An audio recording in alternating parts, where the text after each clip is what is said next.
What up, folks? What it do?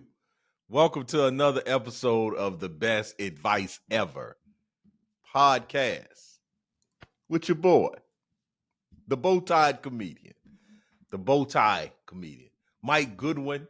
And as I start each and every episode the same way, it's with the On the Road Again segment. Now, what's interesting, I hadn't been on the road. Have had 2 weeks to be at home.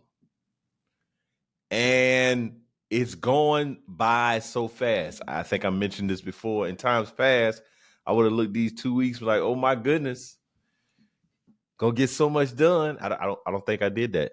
I think I got things done, but these 2 weeks are over. Like I'm back out. I'm back out. What's also interesting, and again, I may have said this before, is when somebody will ask you, like, hey man, you on the road this week? And if I say no, feel like I'm failing. I'm not doing a good job. But yeah, went on the road again this week, was home. Very interesting though, my wife was not home for a portion of the week. I think my wife and daughter were away for 3 days, even more. Yeah, 3. Left Monday, came back Thursday, and it went like, man, I'm normally able to feel like it's a little mini vacation at the house. It wasn't. The thing went fast. It was like went to bed, woke up next morning, they were back from the airport, which is great because we got a great situation, got a great marriage, got a wonderful wife. Something interesting happened to me this weekend. I was at the gym. Maybe I'll spend one of these episodes talking about my fascinations and my situationships with gym. I'm never at just one gym. I've realized this. I currently have 3 gyms. 3 gyms. Yes, this is true. I'm a member at 3 gyms. I'll break that down at some point, but it's evolved because I used to be at Planet Fitness, which was very, very expensive.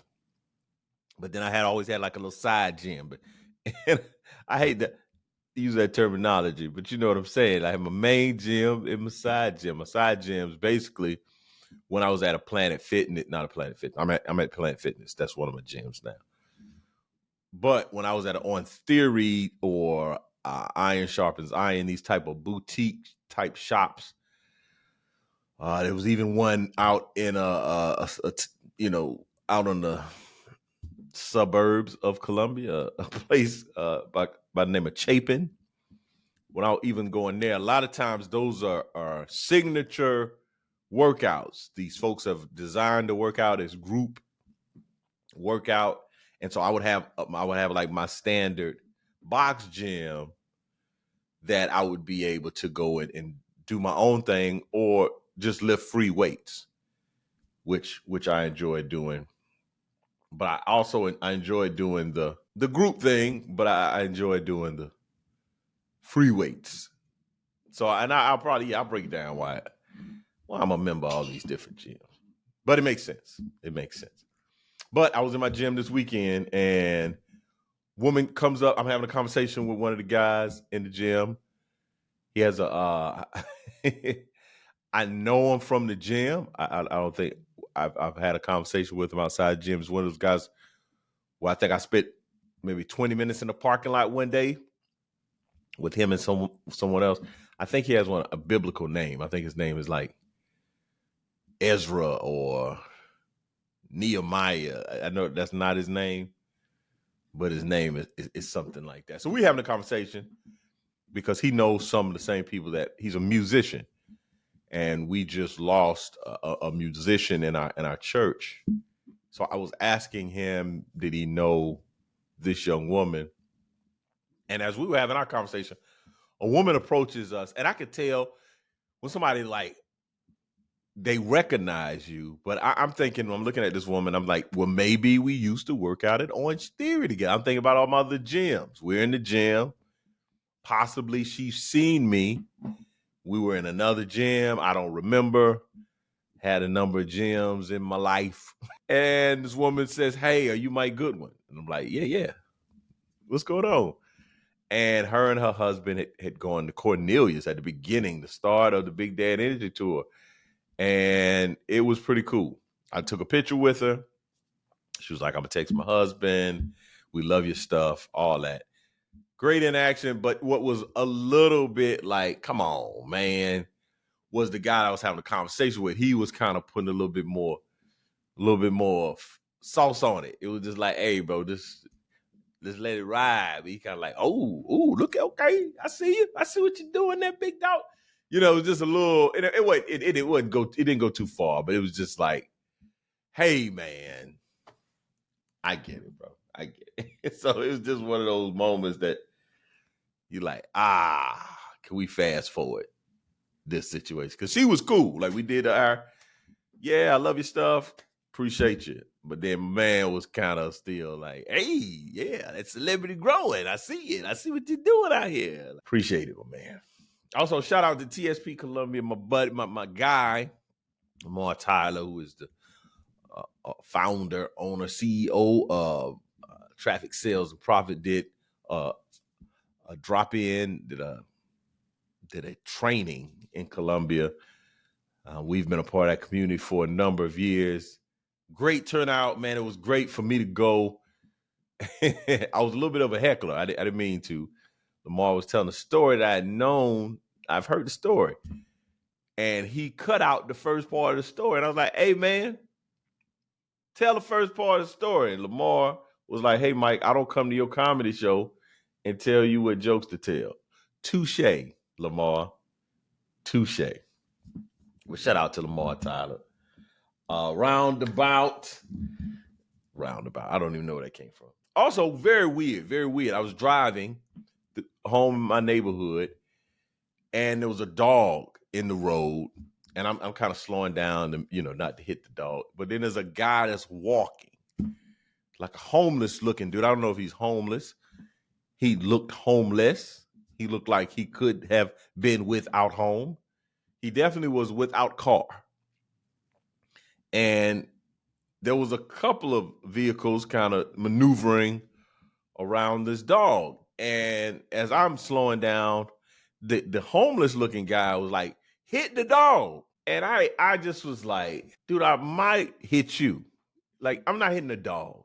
And it was just like one of those moments, like I always have, like, I immediately go to a place is like, "Hey, Mike, don't say anything." Because just could escalate pretty rapidly. Like, I just drive on. I'm not gonna hit the dog. Move on. But now my mind's working, and I was like, man, I should just got in the car and be like, "You get a car and hit the dog." Matter of fact, how about I hit you? See, so we don't need bow-tied comedian in handcuffs. We don't need that. That's not what we need. But it was just like, it was in the morning. Man, the dog obviously is away from his owner's. Nice dog. Wasn't like I don't care what kind of dog. It could have been a mangy, muddy dog, and I still wouldn't have hit the dog. I'm not out here trying to hit animals. You can obviously tell like this is someone's lost pet, and this man's out here encouraging people to hit the dog. I'm like, man, go wherever you was going, bro. Like, what do you get your homeless dog wanting people to hit dog self? Man, go sit down. Like, and it was a grown man. Like, this wasn't no kid. This was an adult. Like, how does your brain work, sir? Obviously not that good. Well, this is the part of the podcast. It was abrupt transition. I was aggravated. Matter of fact, I'm thinking about adding this segment. Y'all, I probably should have said something to Jeremy. There's a couple of thoughts I had about this segment that Jeremy, who produces, I was like, man, I should talk to Jeremy about that. One of them is I was coming in to the office and I saw, man, I think one of the happiest things in the world is a dog with his face out of a window of a car. I don't know if the amount of glee an unadulterated joy is even possible in any other. I mean, there's some instances where like you are happy. You know, I've been happy. You know, probably far more as a child than an adult.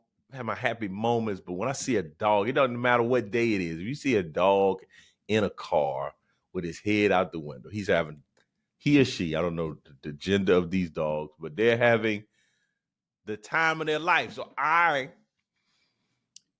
am not allowed to have a dog. My wife has put the kibosh down on my dog desiring, and I cannot have a dog. But I do have a thought. If Mike were to have a dog, what type of dog should I get if I were able to finagle myself a pet one day? What type of dog? Now, I want a medium dog. I don't want the big dogs. I don't want, I kind of want the dogs that you know, like a little Chihuahua, but bigger.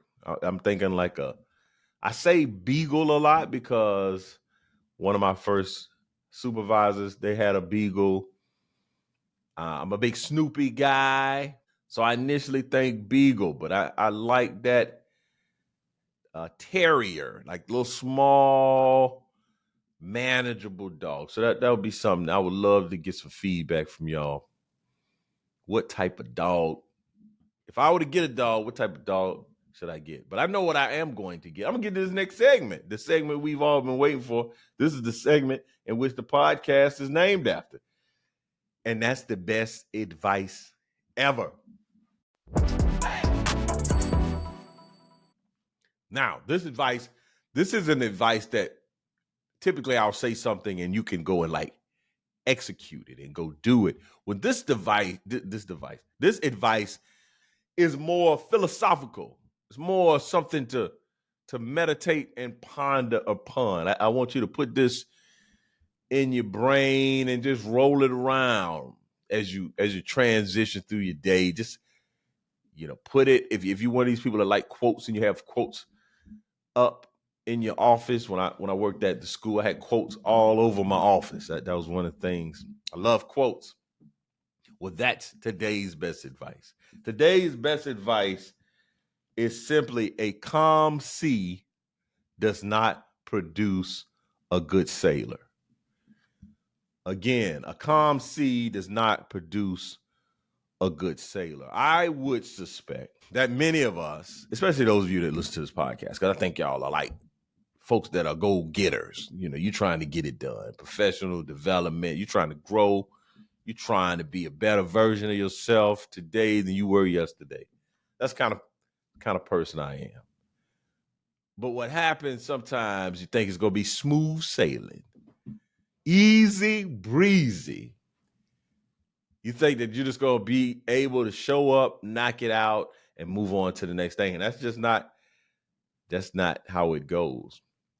I'm not sure if I ever shared this story with anyone on the podcast. I've shared this story probably a lot. But a calm sea never makes a good story. I think about comedy. That's why I'm so confident in my ability now. Every time I show up, I have the opportunity to perform at a high level. Sometimes I do. Sometimes I don't. Most times I do. But I've been through the gauntlet. I've been through basic training, right? I've been through comedically some struggles. I mean, not just the like, oh, my content is not where it's supposed to be, my stage presence. I'm talking about the actual venue, the actual engagement. I've done engagements that have been hostile. So I tell one of the ones that definitely comes to mind very early in my career. And I may have been, say, about 3 years in, maybe 3 to 4 years, maybe a little less, but definitely more than 2 years, maybe 2 to 3. But I had enough in me to make it out of bad scenarios. And I've not always had those scenarios. Like sometimes the moment has been too big, right? And you grow through that. This particular time, I call this the pit of snakes. So I'm a member of Right Direction Church International. And when you're around a long time, you see changes. Well, my children are now in the youth group, which is called Epic. But before it was Epic, it was called something called Rage. Rage. And, there's always an acronym. These youth pastors always create a righteous and anointed young generation, whatever. I don't remember exactly what Rage, because it was RAYG. But that was the name of the youth group. Now, I must say this also. As an individual, I've never been interested in talking to the youth.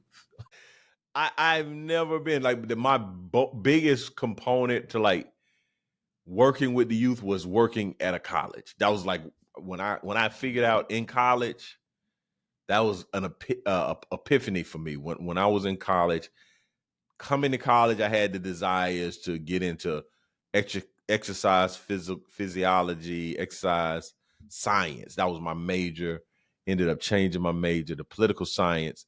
At that point, I was thinking law school, graduate school.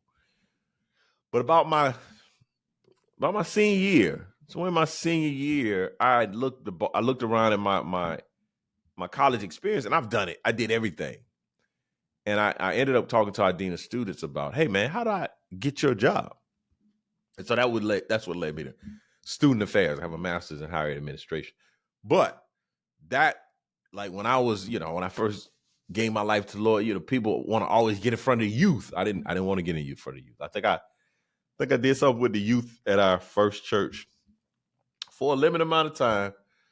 But even as a speaker, sometimes, when you start public speaking, you be like, oh, I just want to help the kids. I want to help the youth. I never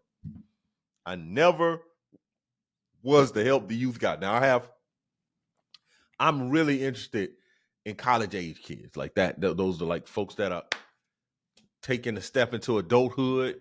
That's the people I feel most drawn to. But these, come talk to these kids. Forget them kids, man. So here I am, comedy, Mike Goodwin, making my way up the comedy ladder.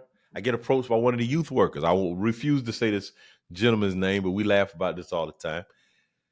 I got approached by a youth worker about coming to do some comedy for the youth group. Now, they had something called the House of Rage. That was the name of a little Friday night gathering. Our church was as such that when we built this sprung structure, that the youth were able to take over the other church. The church that we used to have services in now became the youth church. Or church, I don't know what the official terminology, but the youth ministry was all in the church, the church that we left behind. No, we didn't leave it behind, but that they took over that building, right? And the kids, they did all kind of crazy things. This is the place where I went to go get the word. Now they got pool tables in there. They got pool tables, ping pong. They had the foosball. Oh, they had all the things. I'm like, this is the house of the Lord. They got they had it like a rec room in there, right? And the House of Rage was basically, they would just have hangouts for these students just to come and be in a godly environment, be hanging around folks that were great influences, all the things. And they would, I don't know how regularly, I don't know if this was every Friday night, but they would have these House of Rage events. And this gentleman thought it would be a good idea for me to come. And I was in a scenario where I couldn't say no. Didn't have anything going on that night. Especially when you're young and you're coming up the ladder, you'd rather work than to not work. So I didn't have a gig. My wife we didn't have any family scenario situations that I was required to be at. So I got approached with this opportunity to come to the House of Rage. I didn't have anything else going on. I need to be doing my set. The more reps, the better I get. Yes, I've come to the house of rage, begrudgingly. So I go, and I don't know the outline. I don't know the program. I don't know the agenda. I get there, man. These kids are having the time of their life. They are in there playing ping pong. They are doing, I don't know, all kind of things. It's like a lot of movement, a lot of activity. And I'm knowing that, okay, for me to do my comedy, we got to shut all this down. So that's not going to be, that's strike one. And I'm already with kids. Strike two. I'm already not talking to these folks. This is not my crowd. Matter of fact, when you first start off, one of the places that you are encouraged to try to get some momentum and some work in as a comedian or as an entertainer is college campuses. College campuses. They're college. They book acts. They book comedians. Matter of fact, when I was in college, I sat on one of we called it UPS. But it was basically the student programming committee. Was it called UPS? I might be making it up. UPS sounds like United Postal Service, but I do believe that was maybe, yeah, I believe it was like UPS. I think it was like something student LUPS maybe. Lander University Programming Students. I don't know. But I sat on that when I was a college student. Went to graduate school. I worked with folks that would bring in an acts. We would bring in speakers. Matter of fact, shout out. I brought in a black grandmaster, chess grandmaster, Maurice.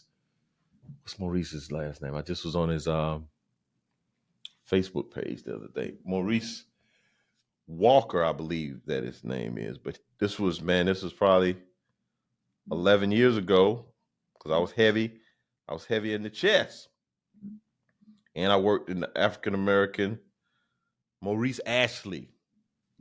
Maurice Ashley is at the time he was, I think, the only African American grand master in chess. So that's what they encourage you to go and, most times there's like a programming board. You got to buy like a membership to this thing. You got to go and audition. All these students and groups will come through and see you. If they like you, they'll get your name and they'll try to bring you to school campus. I didn't do that.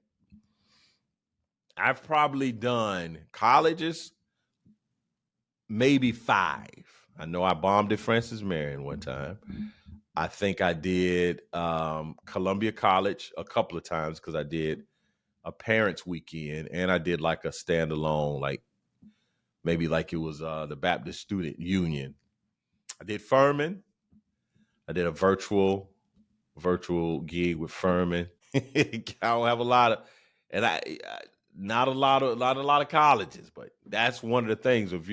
Especially if you look at like Bill Burr, Kevin Hart, like all the names, they did colleges. Like you just got on the road. That's when your career was kind of popping because college money is pretty decent money. So I get invited. I go to this thing. And now again, we're still talking about a calm sea does not produce good sailors. And this was very turbulent sea. This is very turbulent, troubled waters. So I go to this event that got all this activity going on, ping pong, foosball. I don't know. It's just a lot.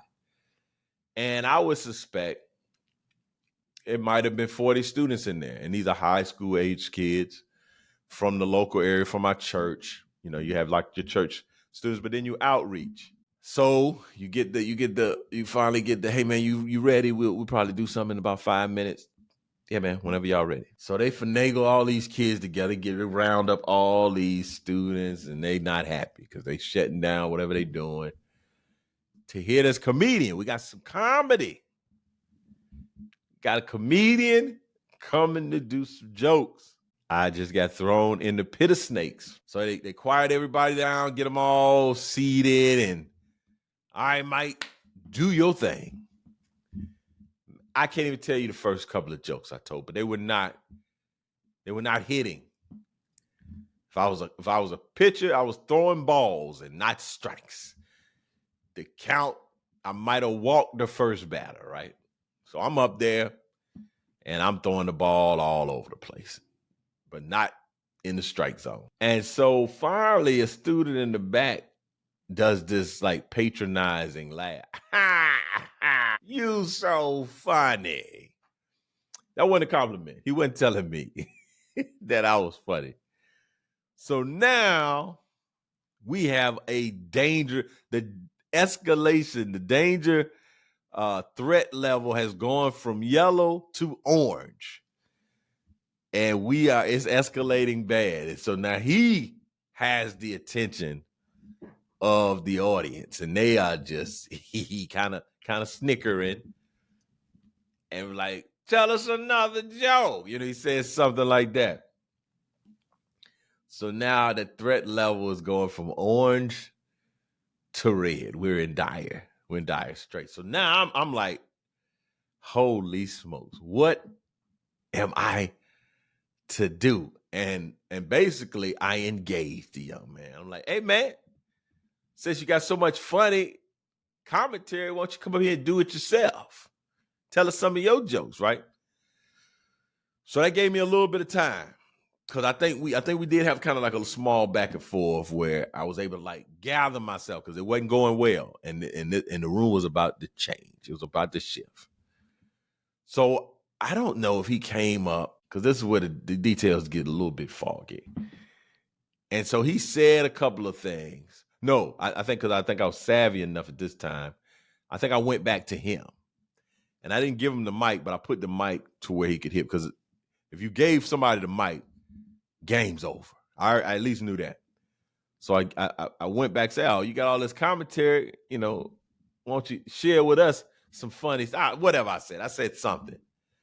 I go back there, and so now he starts taking shots at me. And I was like, all right now, young man, you might not want to do this. Tread lightly. Like I'm here with you. I'm doing the youth group. This out of kindness of my heart, but I will destroy your self-esteem right now. So now we're in full-on red level threat.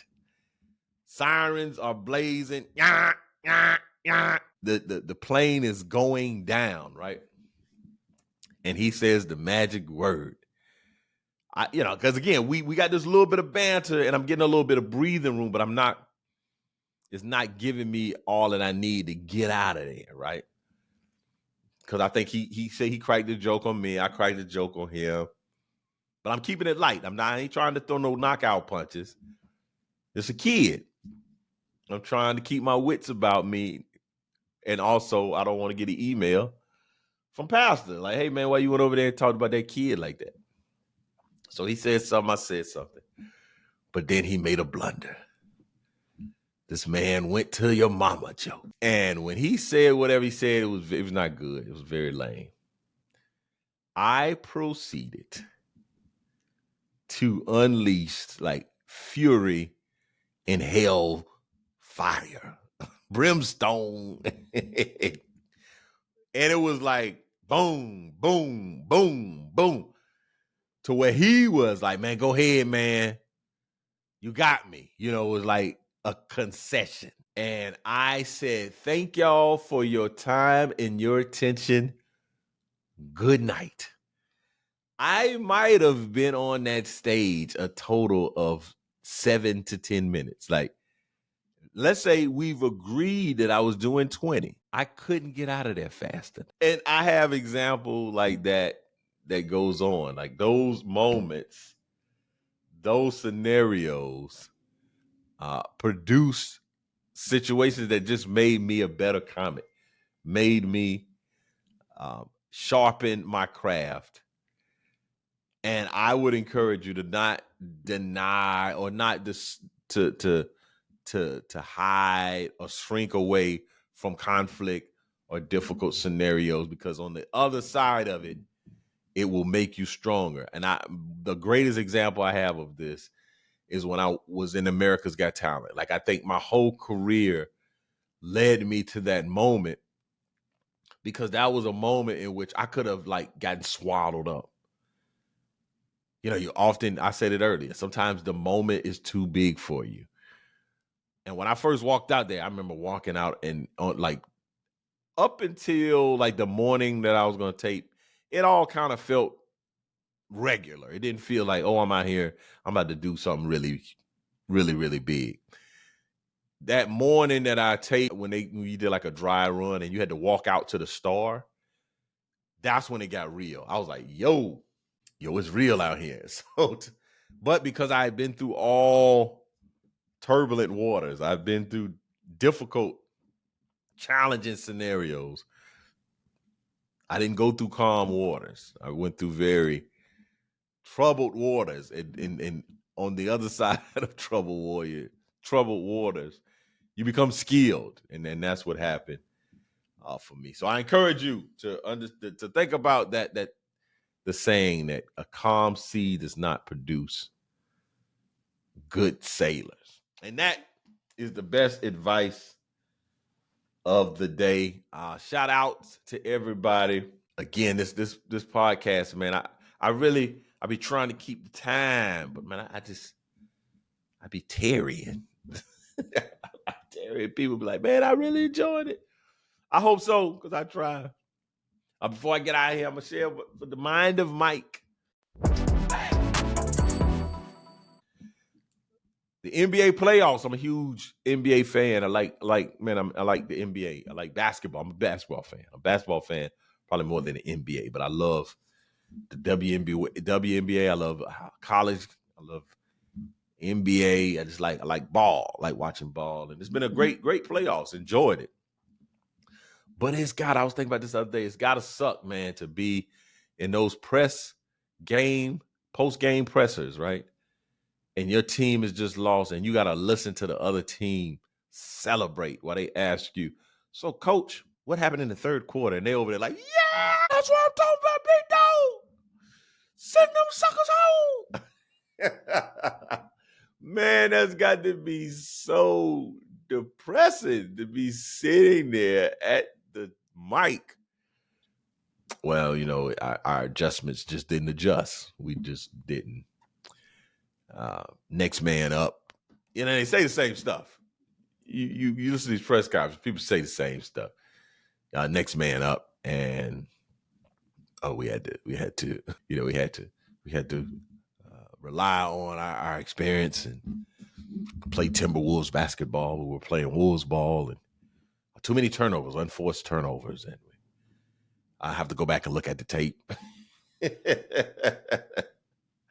But to sit in that locker room and to hear that other team going off, you be like, man, shut up. Can we get like soundproof? But that's what they call the agony of defeat. Also, man, another crazy thing happened to me. I got a friend. She just moved to Houston. Got a buddy that lives in Houston. And this is where like, man, time is moving and things are changing. And I didn't get the update. So I'm telling my friend, because I didn't know she was gonna be in. This is a friend. She talks about she says she was grounding. She's very I mean her life is very. I enjoy it watching. She spent some time in Bali. She's very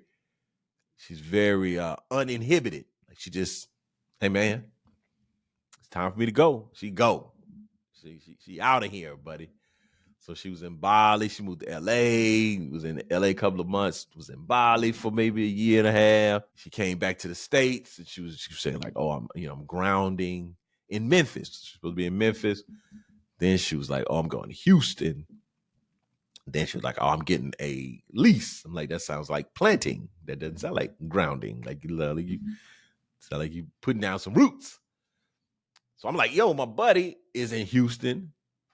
He probably has the Houston 411. This is where the conversation went awry, because I'm telling my friend, hey, my guy in Houston is a person that could be very helpful to you as you spend time in Houston. And let's spend time. So this may be an opportunity to edit at 36. So I'm telling my friend that, hey, I got a buddy in Houston that will be able to give you some information about the local goings and coming. I'm thinking that, hey, man, this guy is the 411. My friend's like, what's 411? Does he work for the government?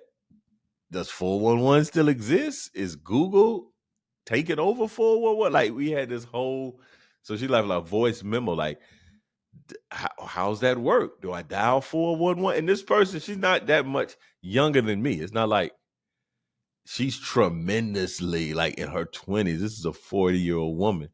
And she's like, what is this 411 you speak of? And I'm like, you 411 is a person that has information. And so she was like, well, since probably 2010, they called that the plug.